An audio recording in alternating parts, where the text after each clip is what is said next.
Hello, everyone, and welcome to tonight's IOP event, Night at the Coliseum, A History of Political Conventions in Chicago, featuring former United States Secretary of Commerce, Bill Daley, journalist and author Jonathan Alter, Chicago Tribune columnist Ron Grossman, and longtime Chicago journalist and political consultant Don Rose.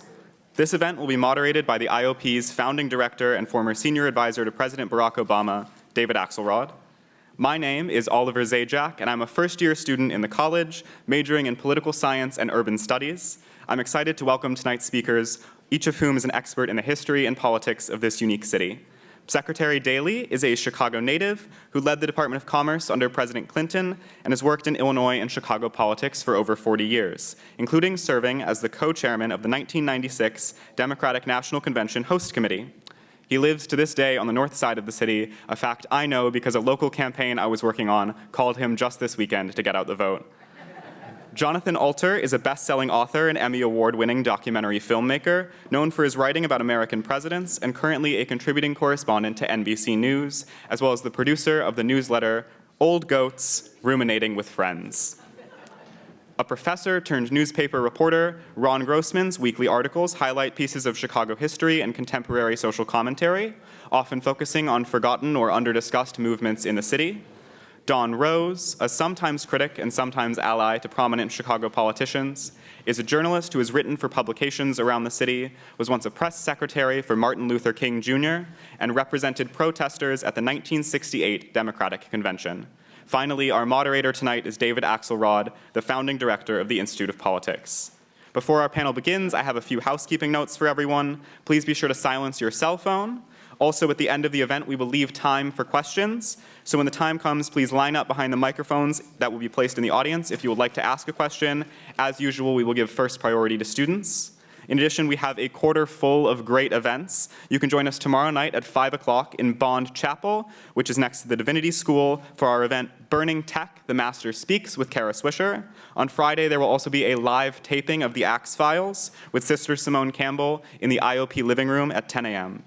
And with that, let's give a warm welcome to our speakers today, Don Rose, Ron Grossman, Jonathan Alter, Bill Daley, and David Axelrod. Well, it's great to be home. Good to see you all back at the... And I'm going to be uncharacteristically disciplined or try because we have a lot to cover. There were 25 political conventions in the city of Chicago before the one that we're going to have this summer. And it turns out that a lot of them were historic at a time when conventions actually had the capacity to be historic. That changed. We'll talk about that at the end. So I'm going to try and speed date through the first 6 we're talking about, and then spend a good deal of time on the one that everybody remembers, the Chicago Convention. That, I don't know, there seem like there are a few people here who might be old enough to remember it, actually. So we will. So we will. 55 years. And then we have a few provocateurs here who remember it very well. So let's start with the convention of 1860. That's slide number 2 there. That was held at a building called the Wigwam that was built just for this occasion. And the gentleman on the left is William Seward, who was the odds-on favorite to be the nominee. The guy on the right you may recognize without the beard, and ended up as the nominee. Ron Grossman, first of all, the Wigwam itself. Tell me about that, because I think it was built in 8 weeks on the banks of the Chicago River. It was a very large fire trap. The whole thing was made out of wood, and it proved its worth or lack of worth, because 9 years later, the whole thing just burnt down. It was built special for the convention, and if you look at the plans for it, it's obvious that the city fathers thought if they hooked this convention of politicians, they could do the same thing with other kind of groups and make a living. Well, the fire cut that out nicely. So there it is, and the guy on the left there, Abraham Lincoln, found himself there in 1960 and wondering a little bit, what am I doing here? Because the night or so before the convention, he went up to see the editor of the Tribune and said to him, I think the Tribune boys have got me pegged up a little too high here. What if we go for vice president? And the editor said, or so the revealed truth is, we ain't playing the second fiddle to anybody in the States. He also had the problem that his wife didn't think he had any business being there because she wanted to be out and making a living by riding the circuits and picking up money in the courts. You know, they would go through and wave like this, just like you see in traffic court today. But he prevailed, he stayed, and Stewart was the favorite. But the editor of the Tribune had prepared for this. He had come here specifically because he thought that, as Lincoln would later say, a country can't survive half free and half slave. And he somehow picked out Lincoln as a person to carry that message. And a couple of years before this, he sent him on tour with the real favorite son of Illinois, which is Senator Douglas at that time. And they tramped around the country and spoke, and that made Lincoln a name. He also gave high school students an infinite number of terror papers ever since, because the Tribune hired a stenographer to go with them, and that's why we have the text. Let me just interrupt you to say that we think of Lincoln, and John Alter, you may want to jump in on this, we think of Lincoln as Honest Abe. This was not exactly a pristine event. The way that Lincoln ultimately prevailed in this convention, because Seward was the abolitionist voice in the country. He was the most powerful, Senator Seward, most powerful anti-slavery voice in the country, and it was just assumed. I saw a thing in the Harper's Weekly at that time, and it was a preview of the convention, and Seward's photo was huge in the middle, and then there were all these little photos around him. I think Lincoln's the smallest of all.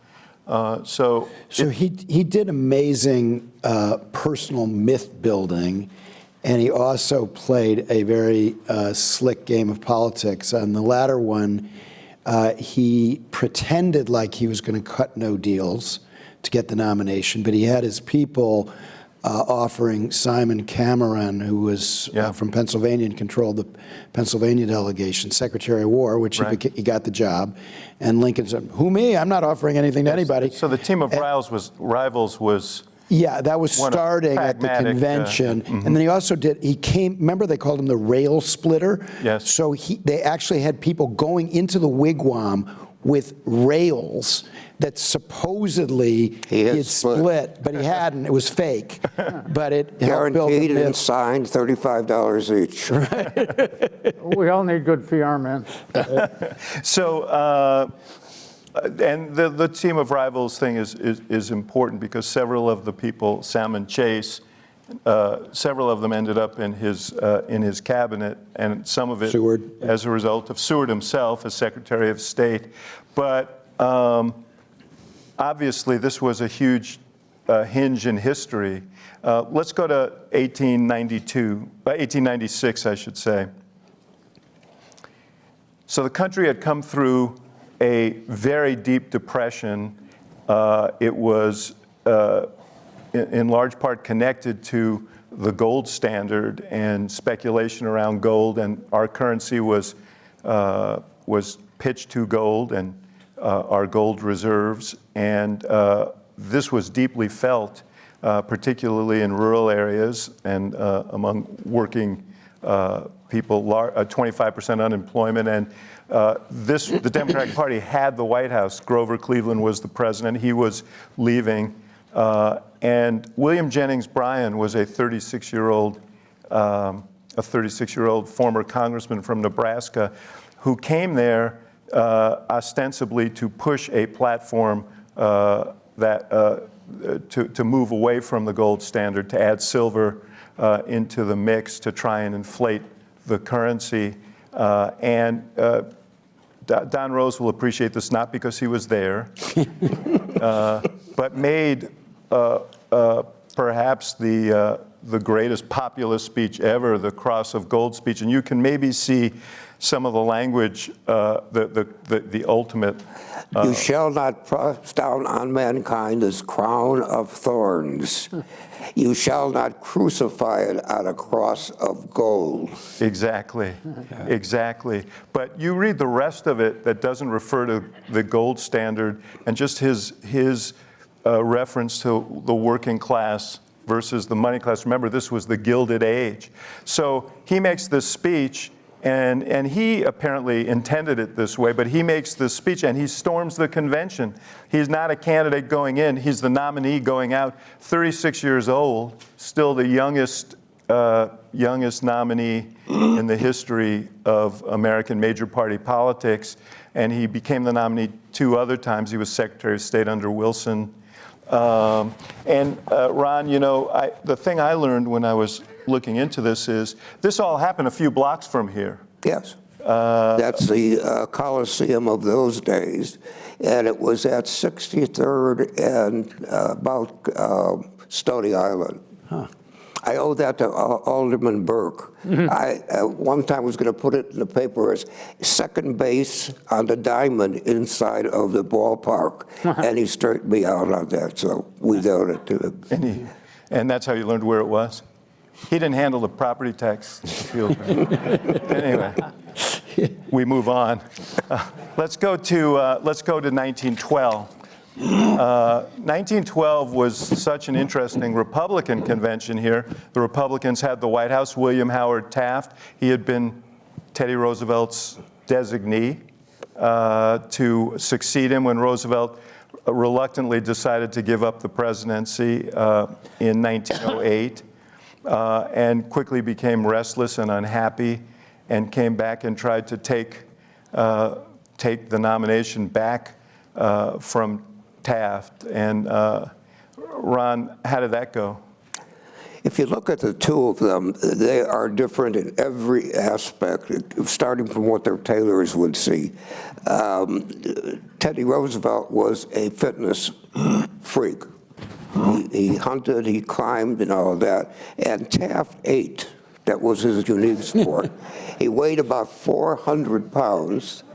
So much so that, I don't know if you saw it, but last week I did something on St. Patrick's Day, and when they brought him here to speak at the founding dinner of the Irish Society, they had to build a special chair for him. Besides that, Roosevelt was generally committed to reform. He thought that, as he put it, the malefactors of great worth control the country, and it's sort of true. The farmers sit there, and they're worried, is the railroad going to send the cars to get our stuff, our crops to market, and are the market makers going to give us an honest bid for our stuff? It was so intense that Western farm communities virtually seceded from both parties. They formed what were called populist parties, and they had the original idea of getting off the gold standard and allowing silver to work too. I had a course in economics at IIT for economics for engineers. It was not that strict. I have no idea what it does. You'd be on a silver scale, but gold scale, but it worked. It worked. When he made that speech that ended the populist parties and made him the nominee. Now, what it also did is it scared bejesus out of the malefactors of great worth, and they ran against him, and he lost. So, well, go ahead. Well, I mean, it was the big, people talk about third-party candidates this year, you know, and in recent elections. This was the biggest in modern American history. Yeah. I think when Roosevelt bolted, he bolted the convention, the Republican convention. He took all his people with him, and they kind of cooled their heels for a few days, and then the next week they reassembled at the Coliseum and created this progressive party. And Roosevelt said, I'm as fit as a bull moose, you know. Right. And so they call it the Bull Moose Party. And they adopted a lot of what had been in William Jennings Bryan's Yeah, that's what's interesting. He platform ran in against him in 1908. And so it was very progressive. I'm sorry, 1900. Go ahead. Yeah, campaign finance reform and direct election of senators, all these things. Well, a forerunner of Social Security. Yeah, and universal also health care. Universal health care. So people, when Obama finally got Obamacare, and you know, a lot of people said, well, he didn't get single payer. And like my response to that was, the American progressives have been trying since 1912 to get this done. And it took a full 100 years, but it started with the Bull Moose Party platform. And they did other progressive things, like Jane Addams gave the seconding speech for Roosevelt, who was a big war lover, and she was a pacifist, but there was all this talk about, you know, letting women into politics, and that also happened with the 19th Amendment in the next few years. First community organizer. Jane Addams, yes. We should point out that Roosevelt ran, and there were 13 primaries. Roosevelt won 12 of them, and one of the causes of outrage was that he had won all these primaries, and party bosses basically controlled the convention and handed the nomination to Taft. As Ron says, I think their political sponsors were eager to stop Roosevelt. Roosevelt got 27% of the vote. He got 88 electoral votes, by far the most successful third-party candidate ever. So when you hear discussions about third parties today, recognize that Teddy Roosevelt was pretty formidable, and he didn't get anywhere with it. Very hard to succeed. So let's go on to 1932. Let me make one more point. Yeah, sure. 1912, and now this is an issue, that's late compared to other countries. Germany had a complete system of social welfare, including medical care, old age retirement, insurance against being unemployed. And the author of it in the 19th century was Otto von Bismarck. Try saying that the word progressive after it, just doesn't work. But he did it because he realized it was a viable issue, and so they had it long before us. In 1932, we were in the teeth of the Great Depression, the beginning of the Great Depression. Both conventions were here that year. John, So- the Republican convention renominated Hoover, and then this convention. So before, I'm going to just say something very brief about two other conventions in between, Oh my both God. in Chicago, super brief. So I'm trying to move us along, brother. 1916, the Republicans nominated Charles Evans Hughes to run against Wilson for his second term. It was the first and only time a Supreme Court justice has been the nominee. That happened in Chicago. In the 1920, also on the Republican side, they nominated Harding in the Blackstone smoke-filled room. Blackstone Hotel. That's where the idea of a smoke-filled room comes from, on the 10th The convention was deadlocked. Yeah. The story actually about that was interesting, which is all these senators, there was a group of senators that got together and decided they were going to nominate their colleague Harding. And they asked him if there was anything in his past that would disqualify him. He retreated to the bedroom and came out half an hour later and said no, which should have been a warning of something. Talk about 1932. Okay, so this, I do have to discipline myself because I literally wrote a whole book on Roosevelt in 1932 and 33. So Roosevelt was the governor of New York, but he was not very popular in the Democratic Party. He was derided as a lightweight. They called him Feather Duster Roosevelt. They called him the corkscrew candidate because he was always like, he thought a corkscrew was the shortest distance between 2 points. He repudiated the League of Nations, which pissed off the liberals. But he got his campaign manager, Jim Farley, who was an exalted ruler of the Elks, you know, the Elks Club headquarters at Diversey and Lakeview, you know. And this literally is how we got the nomination, because Farley went around the country and he assembled 140,000 Elks to be their base going into this convention.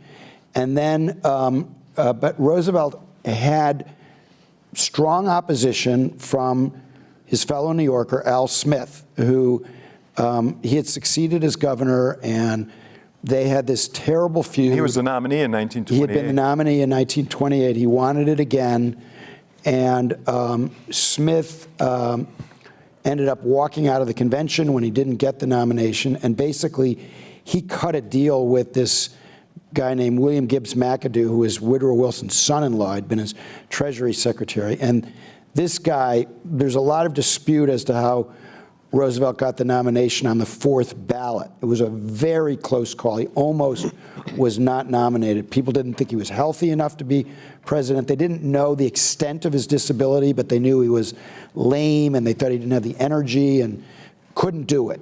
A lot of Democrats felt this way. It's a little bit like with Biden. Like a lot of people in the Democratic Party said, this guy's not up to it, we have to nominate somebody else.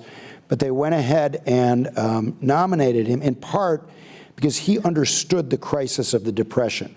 So at this point, the Chicago teachers had not been paid for 5 months when the convention opened in the summer of 1932. And you had 20 banks just in Chicago that had collapsed. So meanwhile, Al Smith is talking about, like, happy days are here again because of we got to get rid of prohibition, which is sort of like talking about happy hour on the Titanic. He was like really off message, and Roosevelt ended up getting the nomination, and he then gives this famous New Deal for America speech. Well, let's roll this, because I have questions about this. Go ahead. I have started out on the tasks that lie ahead by breaking the absurd tradition that the candidate should remain in professed ignorance of what has happened for weeks until he is formally notified of that event many weeks later. You have nominated me, and I know it, and I am here to thank you for the honor.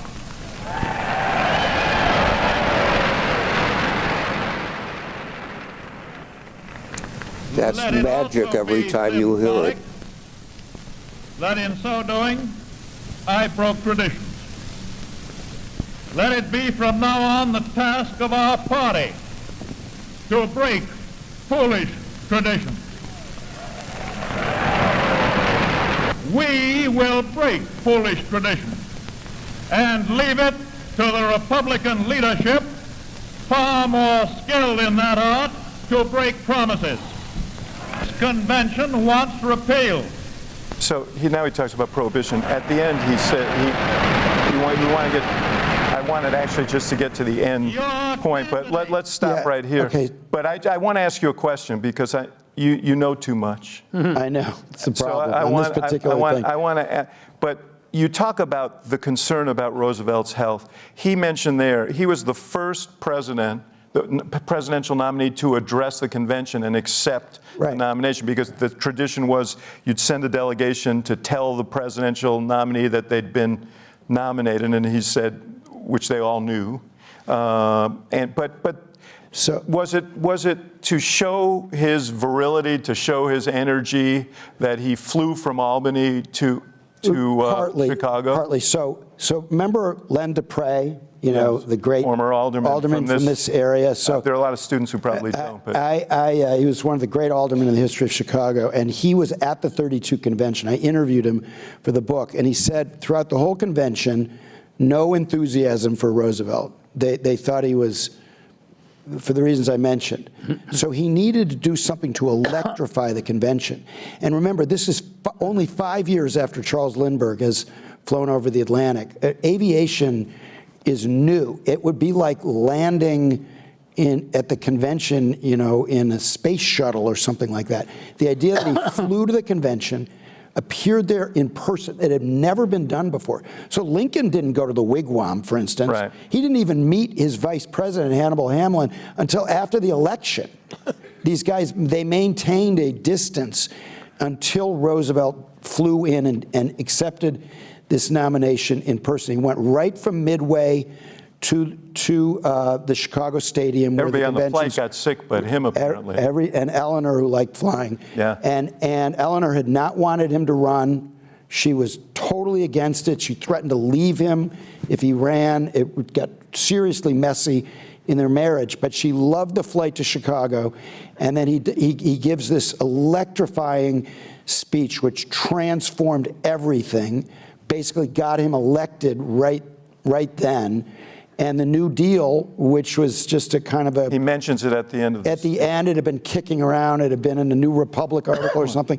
Suddenly, it just sticks. It's not like he had a big marketing team to impress it. It caught the moment. All right. Go to 1940. Wait, could I make a personal Yeah, sure. note? Roosevelt was a god in my parents' house. We had every possible picture of him hanging up. It wasn't until adult life that I realized that the man was a cripple. It was never shown that way. They very carefully manipulated him in and out, just like they had to do with me, as a matter of fact. And so that came as a shock. Well, that also was a function of a different media environment in which there was an understanding between the media and the White House about when they could photograph the president, where they could photograph him, where they could film him.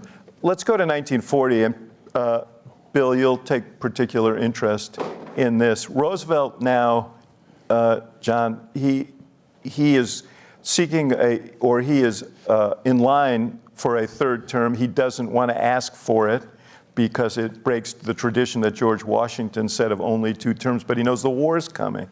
So he has a letter read at the convention that he dictates to Alben Barkley saying, I am not asking for your nomination. I want, and basically Pick whoever you want. Pick whoever you want. And then what happens? That was phony, though. Of course. What happens after that? So Barkley reads this letter, and the convention isn't sure what to do. Like Roosevelt had told Farley, his campaign manager and his postmaster general, I'm not running. Nobody has run for a third term ever in American history. Washington set the tradition of only 2 terms. It's now a constitutional amendment after Roosevelt. So you run, Farley. So Farley wanted it. Some other guys wanted it. But then what happened was... Let me just read, I can read it. The president has never had and has, this was what was read, the president dictated it to him. The president has never had and has not today any desire or purpose to continue in the office of president, to be a candidate for that office, or to be nominated by the convention for that office. He wishes in earnestness and sincerity to make it clear that all of the delegates in this convention are free to vote for any candidate. Yeah. Right. The reason I've got this thing on is this is a press pass from the 1940 convention. It looks like the Congressional Medal of Honor, but it's what they used for press passes in those days. So, it looks like it's going to be this really weird convention. Nobody knows what's going to happen. But FDR realized the month before, when France fell to the Nazis, nobody else can do this. Okay, I'm going to interrupt you right now. And then what happens is, you're going to say what happened? Well, no, I want you to say what happened. Okay. What happened in the instant after this letter was read? Right after the letter's read, suddenly there's a guy on a microphone. Nobody knows at first what it is. His name is Thomas Gary. We want Roosevelt. And he is the head of streets and sanitation in Ed Kelly's political machine. Ed Kelly was the mayor. We'll see him in a very second. close to Roosevelt. I have a letter from Roosevelt to Ed Kelly. And suddenly you're hearing this over the mic. We want Roosevelt. Guy's in the basement with a microphone. He was signaled.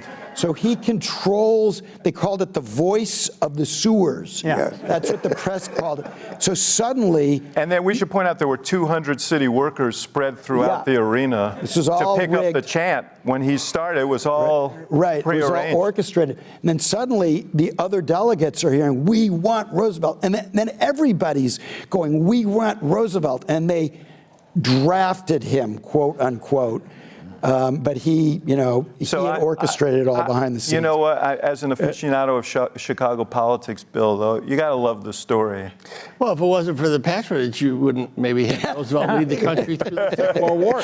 That's right. City workers, they changed the world. You and Don can talk about this later. The machine saved civilization and democracy, because if Roosevelt hadn't been elected, he wouldn't have been president during World War II. I think we actually have about a few seconds of Ed Kelly speaking, the mayor.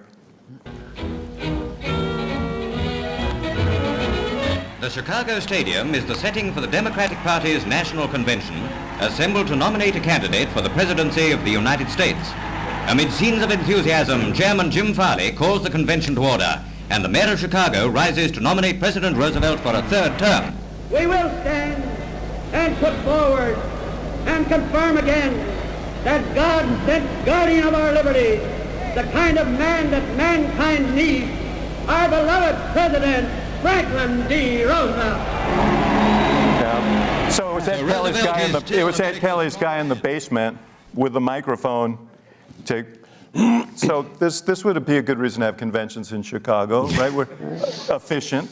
That was was known as the Kelly-Nash machine. Yes. Which its opponents used to call the Nellie Cash machine.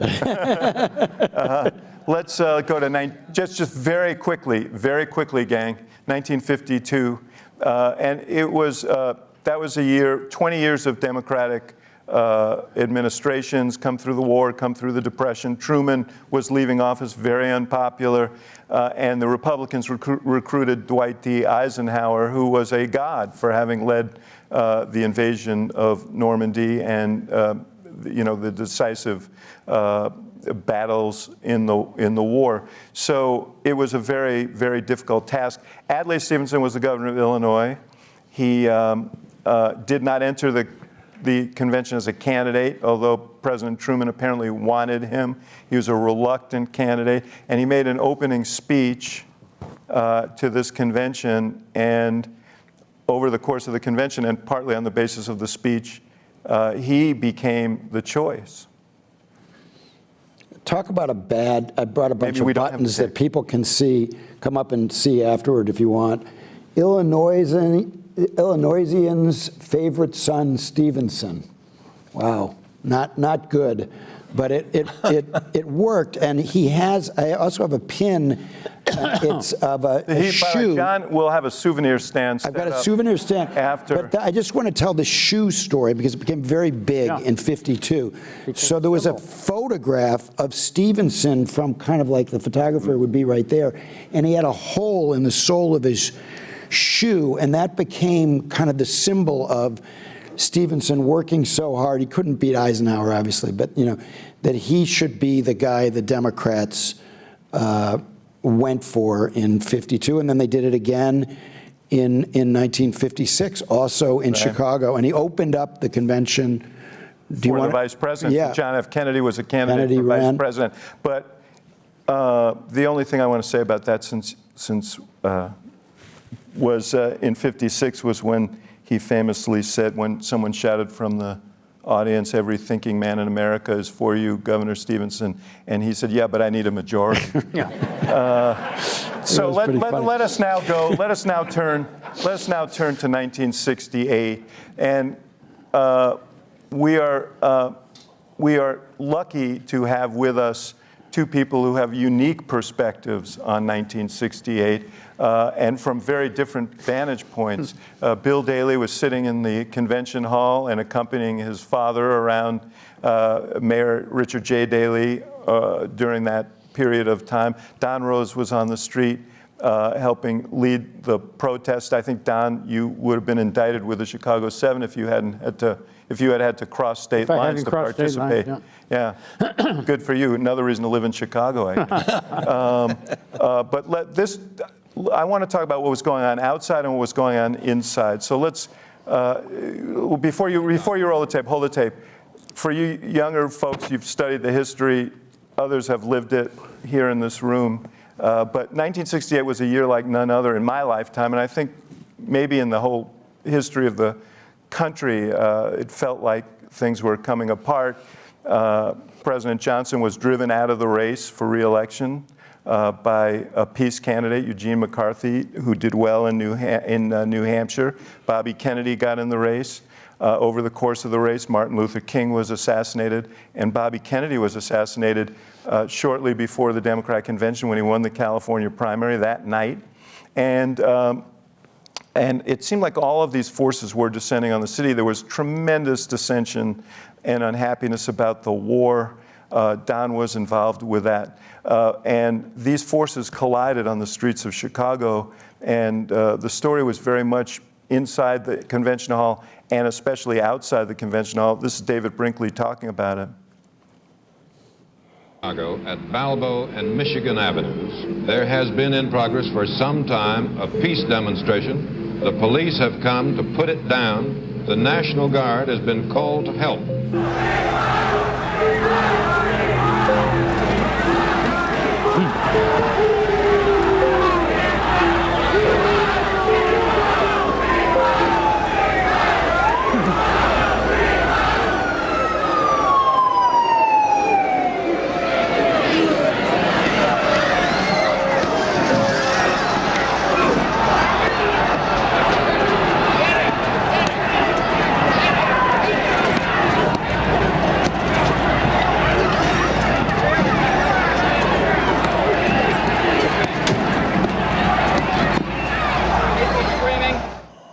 Don, you were out on the streets. I was out in the street. Tell me about, first of all, the planning for this, and what did you anticipate happening? Well, we started, I was press secretary for the National Mobilization Committee to End the War in Vietnam, which was one of the two larger organizations planning to demonstrate and against the war, et cetera, et cetera. Along with civil rights protests. There was also a group called the Yippies, who were kind of Dadaists and doing things like nominating a pig for president and so on. We were planning, we started planning for this in November of '67.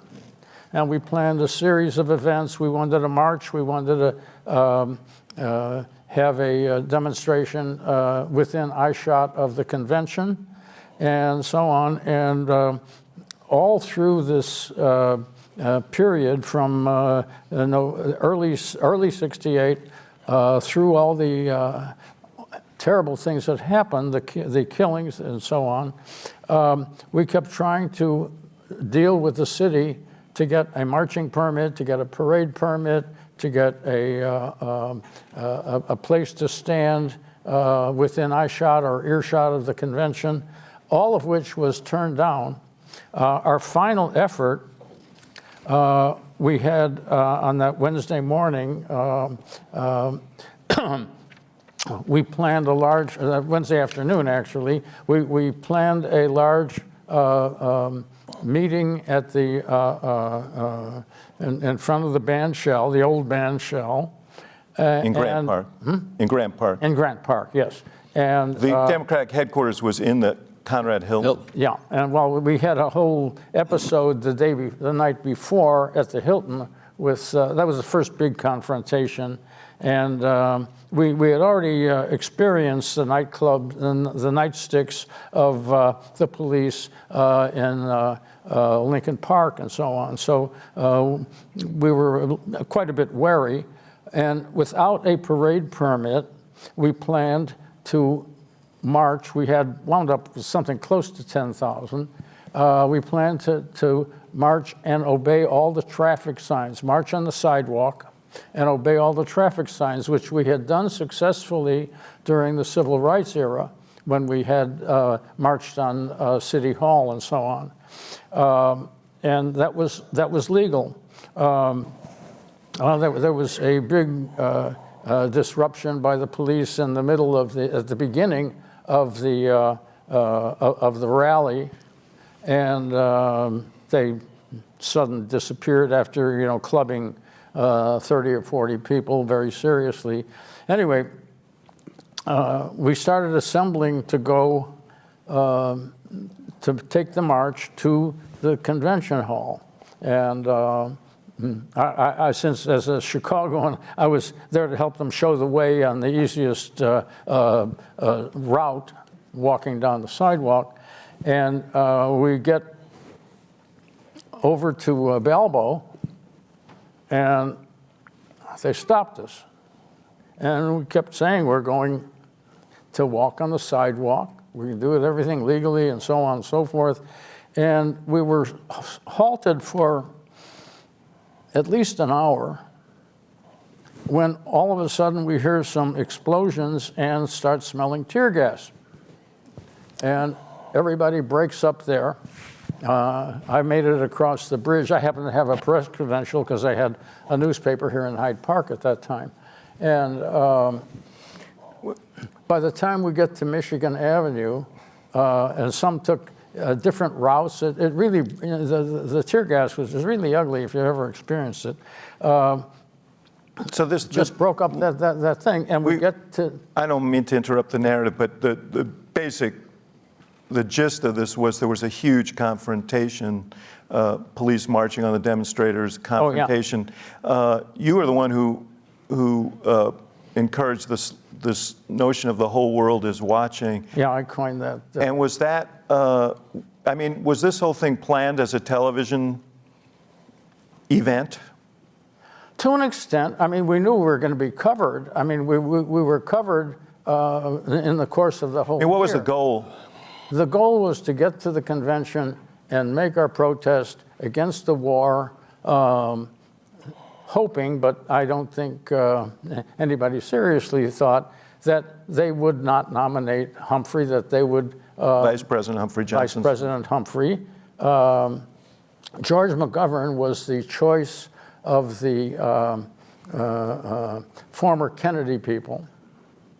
And we were hoping to get some votes for him there and just, get there and make our yelling known. We really didn't plan on any violence. Let me interrupt. Bill, Yeah. Well, I mean, you're sitting there with your dad. We're going to see a picture of you.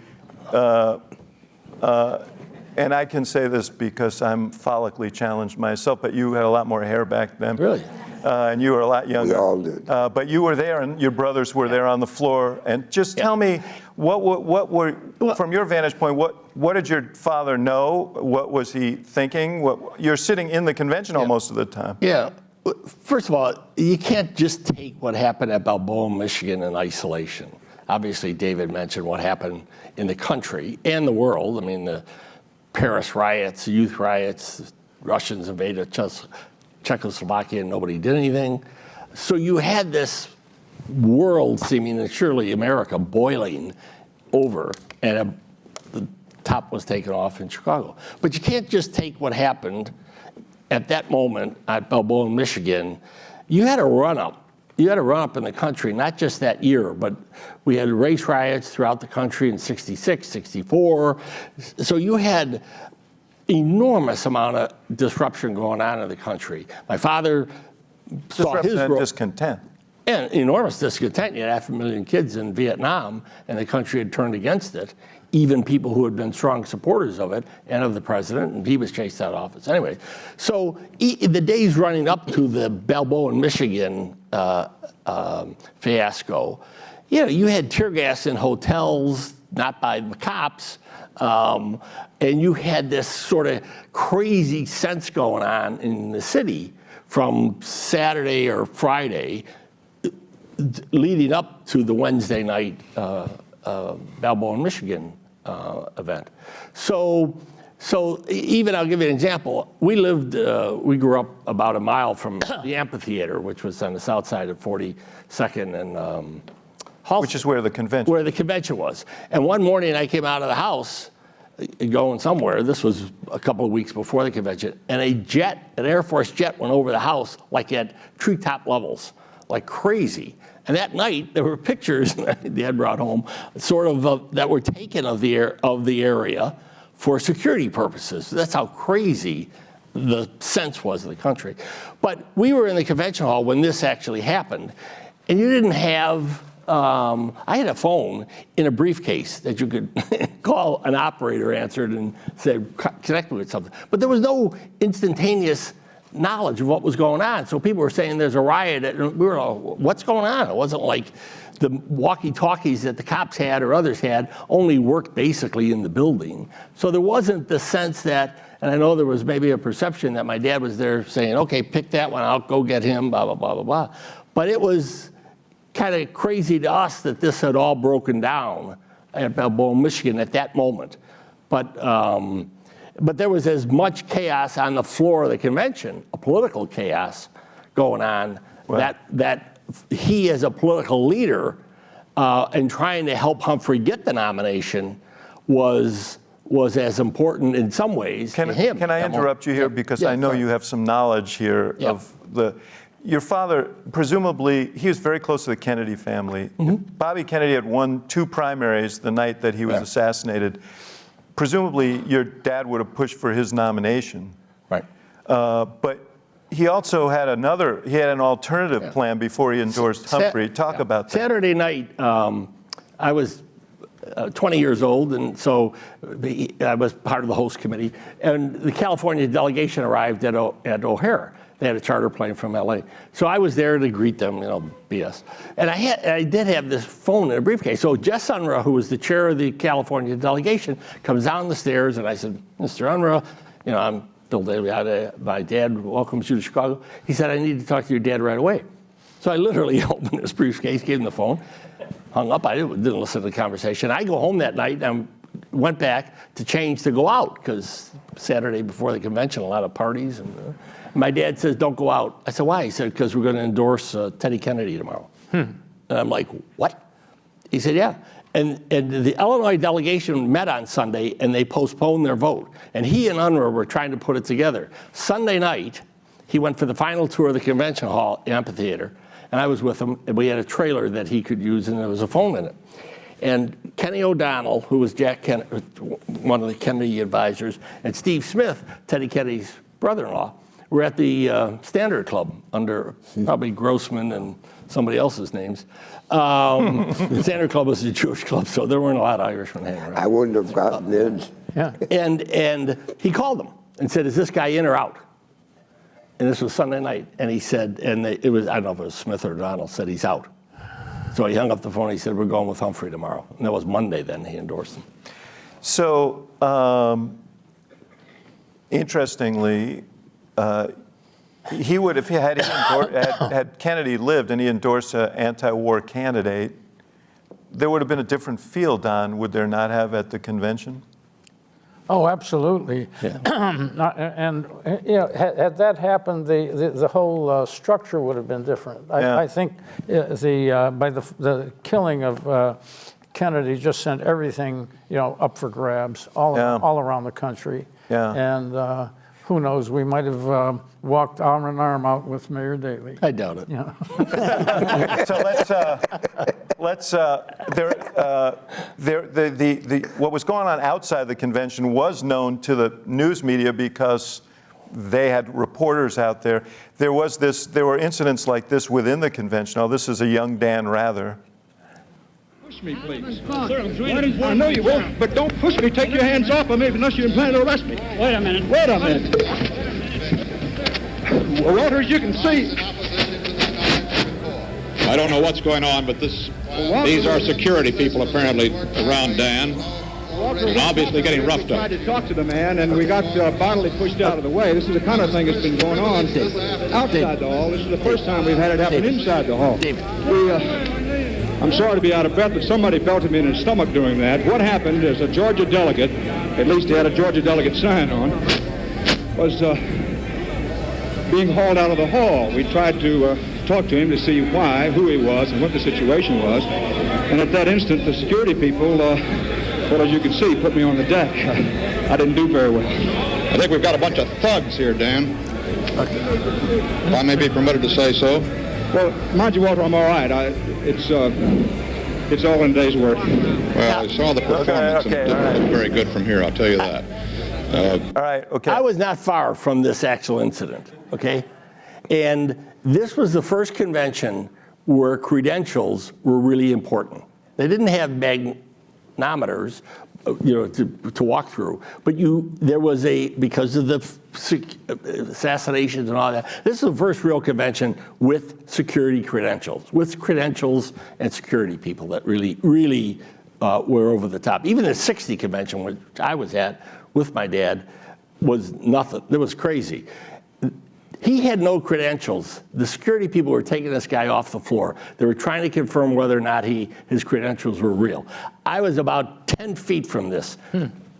Dan Rather was a great reporter, and he was a real good fall guy. He could fall real well.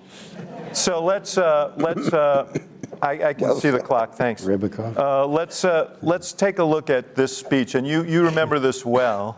This is Senator Abe Ribicoff making a nominating speech for George McGovern in the convention, referencing what was going on the streets. The youth of America rallied to the standards of men like George McGovern, like they did to the standards of John F. Kennedy and Robert Kennedy.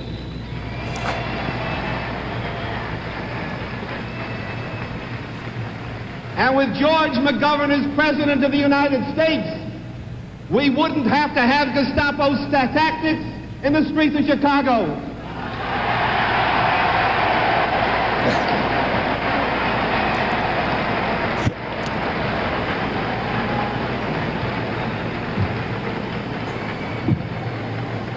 Now, the issue remains the war. With George McGovern, we wouldn't have a National Guard.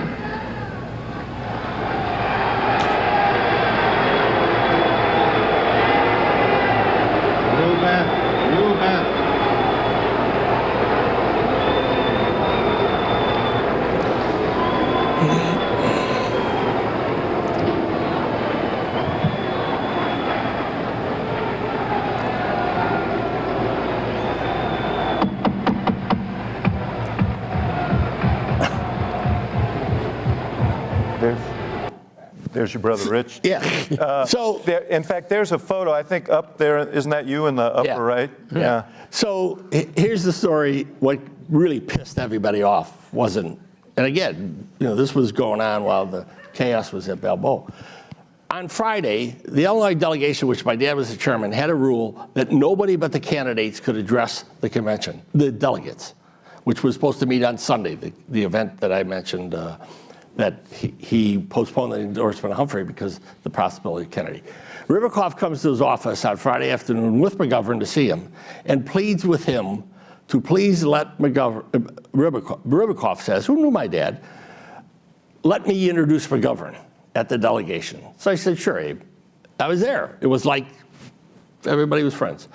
He gets up there at Sunday when he introduced McGovern and throws up all over how great my dad was. You elected Jack Kennedy, you Illinois delegates, Democrats, you made Kennedy. If it wasn't for Kennedy, yada, yada, yada. It wasn't for Daley on you.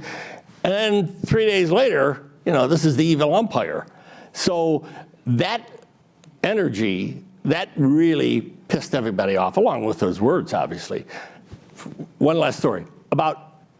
In '72, when McGovern's running, I'm on a plane with my dad flying to Washington, okay?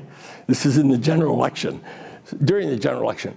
So we're sitting in the plane, and I see Ribicoff get in and sit down in the front seat with an empty seat next to him. So I tap my dad. I said, "There's Ribicoff." So I was figuring, I got to watch this thing. He gets up after the plane gets up again. He walks up and taps Ribicoff on the shoulder and says, "Abe, how are you?" I thought the poor guy was going to drop dead right there. And he sat down with him and talked to him about the McGovern campaign and how, McGovern's got a And he came back. McGovern's the nominee. The nominee of the Democratic Party at the time. He came back and sat down. I won't tell you what he said to me, but anyway. It was interesting. But that's part of what the anger was about that. I'm already being chastised for going over long because we do want to take questions. I just want to make a point here. This convention, there was mystery about this convention. There was some question as to what the verdict of the convention would be. Hubert Humphrey had not run in one primary in the whole election, and he was nominated by party leaders who cast aside the primary vote. A commission was appointed after, headed by George McGovern, and changed the system to where delegate selection was largely relegated to primaries and state elections. All these conventions that we've talked about here tonight, these that were historic in nature, Jonathan Alter, that's not going to happen in the modern era under the rules that were promulgated. And this convention probably did as much as any to promote those changes. Right. I mean, I was 10 years. Turning point. Yeah, I was 10 years old running underfoot. My mother was for Humphrey. My father was for McCarthy. I didn't know that when I became a political reporter, and you and I met in 1984, by that time, these were just TV shows. Right. They were just scripted, you know, and journalism conventions where we would all see our friends, and they became meaningless in terms of actually selecting the nominee. And so it's much less exciting, I think, even though the system that we have now is more small d democratic. So, Don, let me ask you a question. I don't mean this to be provocative. I hope this is not the case. But given all of the things that are going on in the world, do you have concerns that at least what happened on the street could happen again, or that, I mean, there's so much. That's a great question. It depends on how the city reacts. We have people right now who have tried to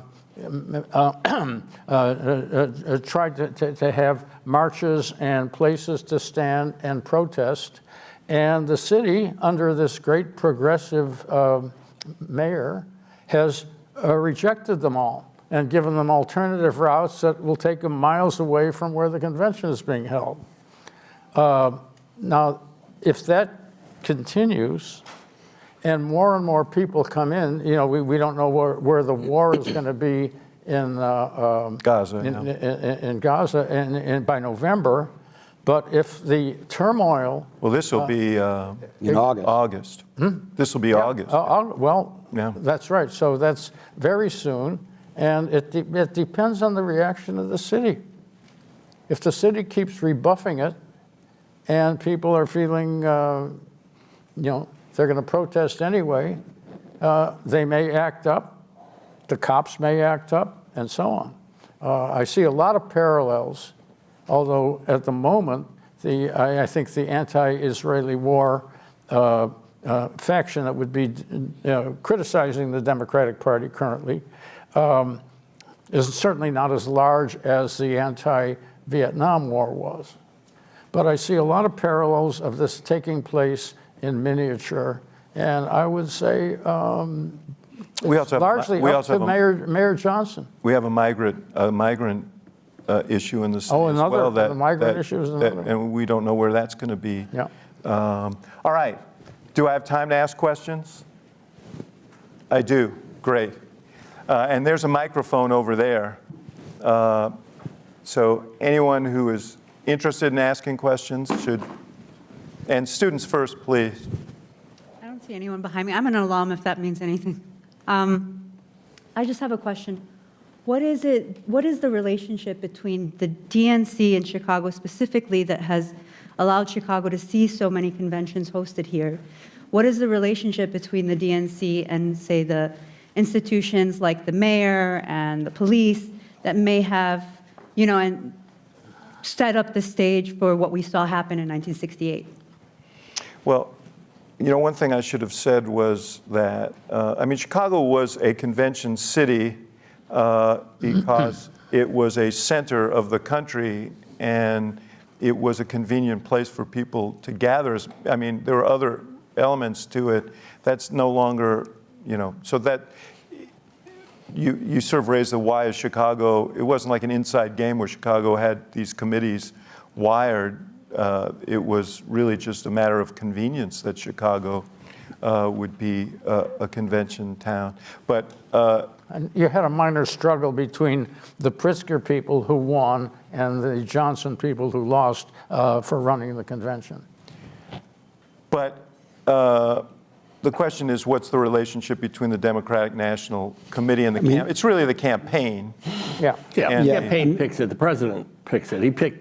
Clinton picked Chicago in '96 to have his convention here, and Johnson, because my dad wanted it, and my dad believed, quite frankly, that if Johnson wanted that nomination in '68, he still could have gotten it, in spite of the chaos and the craziness, because of the makeup of the delegates. But it still doesn't answer the question. Yeah. The question is that there is a high level of coordination between the campaign, the city and state, and I think between government agencies that are concerned about security. And I think you'll see that here. Yeah, the government, the federal government, is setting out the parameters and the lines past which you can't go. What they call perimeter around the convention. Is there someone in the balcony who has a question? I've been told that there's a microphone up there. Okay, go ahead. Thanks for all being here today. My name is Robbie. I'm a first year at the college. So I'm curious what you all think in terms of how Chicago as a city is going to approach possibly cleaning up the areas around the convention to make it look, good to the press and the public. Because I've heard just either events in the past where it's like it's done in a way where it doesn't resolve any issues. It just maybe pushes people who are unhoused out of the area. What do you all think on that? Look at it. Yes, in '68, to be frank with you, there was a lot of that sort of painting, fencing, that sort of stuff. And in '96 also. You're having the world come to look at your city if you're the mayor, and you want it to look good. Right now, I would say with the United Center in that area between the Loop, or downtown near North, where most of the delegates will stay and the press will stay, to the convention center, is very different than it was 60 years ago. There isn't that sort of need for, quote, cleaning up. But Bill, can I ask you a question about that? There was a good deal of sort of urban renewal, or whatever you want to call it, before this '96 convention on the west side of Chicago that opened the door to the gentrification of the west side of Chicago. So there was displacement of people. I mean, it was Skid Row, basically. Well, Skid Row had been leaving, do you think it would have happened way before '96? You think it would have happened naturally? Yeah, it had happened. It had happened. That movement of changing the near west side was happening way before '96. The critique of what went on in '68 was not that they were trying to clean things up, but that some of it was a facade, that they were creating a Potemkin village. Yeah. True. Yeah, that's exactly what was. Anyway, but I think that the area between downtown and the convention has sort of been gentrified over time. I don't know what the city's plans are, but I don't expect that there's going to be a high volume of change between now and the summer. But your point is well taken.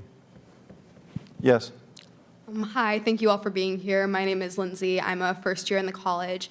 And during 2020, we saw, because the pandemic was largely virtual, we saw a lot of recordings, and it almost seemed like a televised event as opposed to more of a live, in-the-moment convention as we've seen it before. So do you think we'll see a lot of that in this upcoming convention, or do you think it'll be more of a return to previous conventions like 2016 and beforehand?